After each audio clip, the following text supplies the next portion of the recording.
Right, so a sad start to Easter Monday with the sudden announcement of the passing of Pope Francis, a man who shook up the Vatican, shook up the Catholic Church, pulled it away from too many years of conservatism and sought instead to address the real world problems the Catholic Church was there to stand up against for ordinary people and against oppression, and did so regardless of faith as well, making himself plenty of enemies along the way who would have preferred the Church remain too often inward looking and insular, looking out for itself rather than standing up for others. Francis changed that. His papal name taken after St Francis of Assisi, a man heavily associated with penitence and helping the poor. This is a man admired not just by the Catholic Church, but by the world as a whole. His calling out of Israel and standing up for the people of Gaza most notable in recent times. Francis calling the Holy Family Catholic Church in Gaza City every single day, right up to the end, to check up on priests and parishioners there.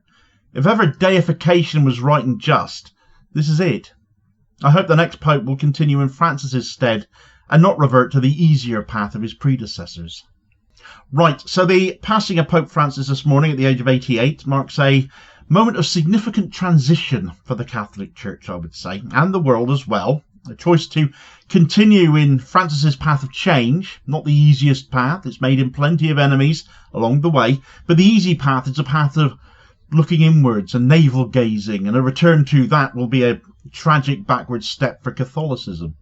As the first Latin American pontiff, the first Jesuit pope, he brought a unique perspective to the papacy, characterized by humility, inclusivity, and a steadfast commitment to social justice, combined with a cheeky smile and a wicked sense of humour. His death leaves a profound void in global leadership, when so many global leaders are so ruddy awful right now. But his legacy endures as a beacon for the oppressed and a challenge to the powerful. Born Jorge Maria Bergoglio in Buenos Aires, Argentina in 1936, Francis joined the Society of Jesus, the Jesuits, in 1958 and was ordained as a priest in 1969. He rose through the ranks to become the Archbishop of Buenos Aires in 1998 and was created a cardinal in 2001. His election as Pope in 2013 was historic. Not only was he the first Jesuit Pope, but he was also the first Pope from the Americas and the first non-European Pope in over 1,000 years. From the outset of his papacy, Francis sought to reform the Catholic Church, emphasizing a return to its foundational principles of humanity and service. He declined the opulent papal apartments, choosing instead to reside in the simpler Vatican guest house, symbolic, I dare say, of his commitment to simplicity and solidarity with the poor. Pope Francis's papacy was defined by his unwavering advocacy for the marginalised and his willingness to confront the powerful. He consistently spoke out against social injustices, including poverty, inequality, and the arms trade. His 2015 address to the United States Congress included a poignant condemnation of the global arms trade, which they arguably lead, urging lawmakers to consider the morality of selling weapons to those who would use them to inflict suffering. His commitment to peace was evident in his diplomatic efforts, including his 2019 visit to South Sudan, where he knelt to kiss the feet of rival leaders in a powerful plea for reconciliation. He also visited Hiroshima and Nagasaki, condemning the use and possession of nuclear weapons and calling for a world free of such threats. Pope Francis was not afraid to challenge global powers when their actions contradicted his moral vision. He condemned Israel's military actions in Gaza most notably, describing them as acts of terrorism, which of course they are, and calling for an international investigation into potential war crimes. He also criticised US President Donald Trump's mass deportation policies, labelling them incompatible with Christian values and human dignity, and with a particularly caustic comparison said, "The family of Nazareth in exile, Jesus, Mary and Joseph, emigrants in Egypt and refugees there to escape the wrath of an ungodly king." Yes, Donald Trump and King Herod, you can imagine they'd get on rather well, can't you? His stance on NATO expansion was another point of contention. He argued that the alliance's eastward expansion contributed to tensions leading to Russia's invasion of Ukraine, a position that put him at odds with many Western leaders, including Keir Starmer here, of course, who has nonetheless put out a gushing eulogy of the Pope, one part of which especially struck me for the sheer hypocrisy on show. Pope Francis was a pope for the poor, the downtrodden and the forgotten. He was close to the realities of human fragility, meeting Christians around the world facing war, famine, persecution and poverty. Yeah, he rang that church in Gaza City every night whilst you continued to support Israel's atrocities, bombing Gaza City. No matter what faith or denomination those Palestinian people, of course, might be. A more fitting comment came from the pastor of Bethlehem, Munther Isaac, who said, Palestinian and Palestinian Christians in particular have lost a dear friend today. Pope Francis was beloved in Palestine. He conveyed true compassion to Palestinians, most notably to those in Gaza during this genocide. His pastoral heart was evident in his insistence on calling the Christian community besieged in Gaza on a constant basis, even from his hospital. Some years ago, Pope Francis visited Bethlehem. We all remember the iconic image of him praying at the wall. This is what I wrote about this incident in my book, The Other Side of the Wall, when Pope Francis stopped, touched the wall, and said a prayer. It was truly a monumental moment that made waves in world news. Pope Francis couldn't help but notice the ugliness of this concrete structure at the heart of Bethlehem. This wall should make us all uncomfortable. To this discomfort, the Pope couldn't help but react and reach out. By responding in this manner, the Pope touched more than the wall. He touched the ugliness of the occupation and war. He touched the depth of our suffering with humility and weakness. He looked injustice in the eyes and challenged it.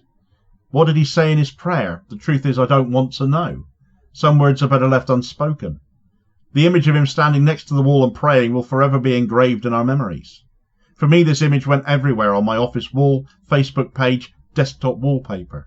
For us as Palestinian Christians, this image was stored deep into our memory, and when this wall falls one day, not if, when, we might go back to this moment and this prayer as one of the key moments that led to its fall.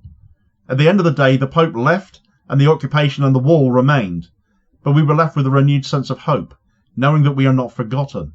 We were left with a mandate to continue lamenting the current situation, to fight against injustice, and to pray. The Pope left our world today, and the occupation and the wall remained. Even worse, he left our world while a genocide continues to unfold. Back in November, he wrote, I am thinking above all of those who leave Gaza in the midst of the famine that has struck their Palestinian brothers and sisters, given the difficulty of getting food and aid into their territory. According to some experts, what is happening in Gaza has the characteristics of a genocide. It should be carefully investigated to determine whether it fits into the technical definition formulated by jurists and international bodies. Today, I wonder, will the millions who will mourn his death these coming days respect this wish of his? Will they care for Gazans and Palestinians the way he did? May his soul rest in glory with his Saviour. Humanity lost a special soul today. Frankly, everything I've said and have left to say doesn't hold a candle to that, and I'm almost embarrassed to continue with this video, but I've got a little bit more to say. His outreach to the LGBTQ community, while cautious, represented a significant shift in the Church's approach to issues of sexuality and inclusion. And I think in light of the appalling judgment the other day here in the UK surrounding the trans debate, it showed that even the Catholic Church can be more forward-thinking on such matters than supposed governments and courts of law, and especially stupidly rich people on their yachts celebrating such a regressive step. He advocated for the decriminalisation of homosexuality and called for greater pastoral care for LGBTQ individuals, emphasising the Church's role as a place of mercy and understanding rather than joining in with unjustifiable objection. In his final public statement, Pope Francis condemned Vice Halfwit J.D. Vance upon his visit to Rome, reiterating his commitment to justice and compassion in defiance of Trump and Vance's abusive administration. This last act of defiance was a fitting conclusion to a papacy defined by courage in the face of adversity, standing up to the rich and powerful, for the poor and oppressed. It underscored his belief that the Church must always stand with the oppressed and challenge the powerful when they act unjustly. Pope Francis's death leaves a significant void in global leadership at a time when we have far too many right-wing fools in it for themselves, in positions of power, thinking nothing of those they are supposed to represent. His unwavering commitment to peace, justice, and the dignity of every human being has inspired millions around the world, Catholic and non-Catholic alike. I'm Anglican, yet I still felt the need to do a piece on this man today.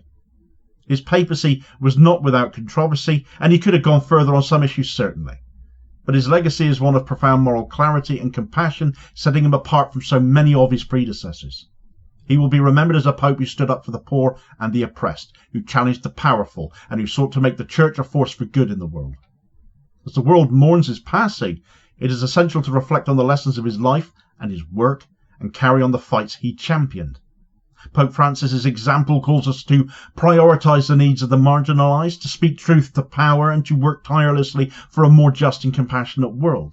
His legacy is a testament to the enduring power of faith, humility and courage in the face of injustice.